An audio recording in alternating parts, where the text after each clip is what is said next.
পর দিন, সপ্তাহ পর সপ্তাহ এক ওয়াক্ত নামাজ পড়ো না, নিজেও না, আর সাথের বন্ধুদেরকে যারা গুনার মধ্যে ডুবাইয়া রাখছো, নারী, ছবি, অশ্লীল, উলঙ্গ, অসভ্য কথা ছাড়া যাদের মুখ দিয়ে আর কিছু বের হয় না, যাদের হৃদয়ে আর কিছু ভাবে না, এই আখলাক, এই চরিত্র নিঃসন্দেহে শয়তানের চরিত্র ছাড়া আর কারো মানুষের চরিত্র নয়।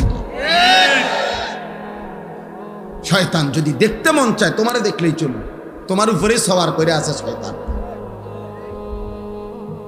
শয়তান তোমার উপরেই সওয়ার করে আছে। নাহলে মুসলমানের বাচ্চা, মুসলমানের ঘরে জন্ম নিয়ে বেটা, এক ওয়াক্ত নামাজ পড়তে মন চায় না, তুই মানুষের বাচ্চা বেটা,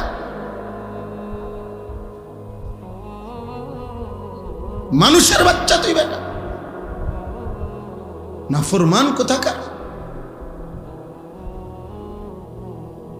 এত নিকৃষ্ট কিভাবে মানুষ হয় বেটা? একটা সেজদাও দিবে না, এক ওয়াক্ত নামাজও পড়বে না। মুসলমানের ঘরে এত বড় জানোয়ার জন্ম নেয়।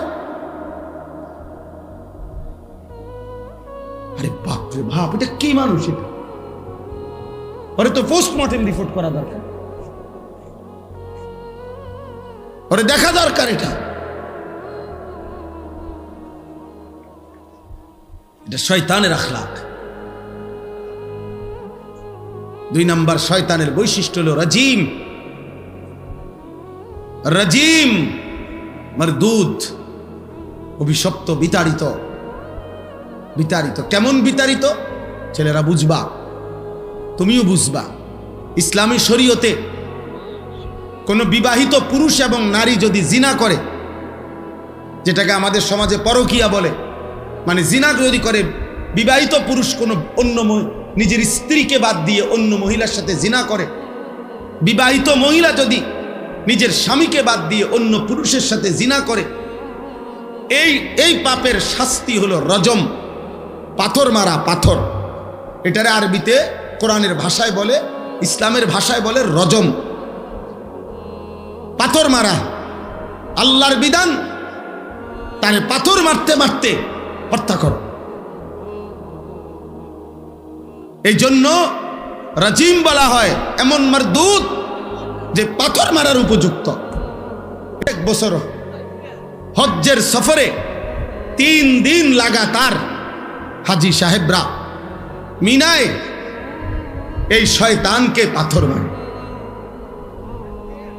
মানে বুঝাইতে চায় তুই তো রাজিম, অভিশপ্ত, পাথর মারার উপযুক্ত, পাথর মারার উপযুক্ত। এই জন্য শয়তানের আখলাক, শয়তানের প্রথম আখলাক মনে রাখবা বাবা, তোমার আখলাক কি শয়তানের না ফেরেশতার, এটা বুঝার প্রথম চিহ্ন হলো শয়তানের প্রথম গুনাহ কি করাইতে চায়, সেটা হলো নারীকে কেন্দ্র করে জিনা, ব্যভিচার এবং তার সাথে প্রাসঙ্গিক হারাম নারীর চাহিদা, অশ্লীল, এটা শয়তানের প্রথম কুমন্ত্রণা, শয়তানের প্রথম চেষ্টা, শয়তানের প্রথম মন্ত্রণা, শয়তানের প্রথম গুনাহের চেষ্টা। নারীর ফাঁদে আটকায় দেওয়া, নারীর লোভে ফেলে দেওয়া, নারীর নেশায় ডুবায় দেওয়া। নাইলে একটা ছেলে যদি মানুষের বাচ্চা হও, এক পবিত্র মা তোমাদেরকে 2 বছর দুধ পান করাইছে, 16 বছর বয়স মাত্র, এত কম বয়সে এত নারী দেখো কেন? অসভ্য কোথাকার। এত মাত্র 20 বছর হয় নাই, এত ছবি, সারা রাত নারী ছবি, উলঙ্গ দৃশ্য যে দেখো, এই হাইওয়ান, এটা কোনো মানুষের আখলাক?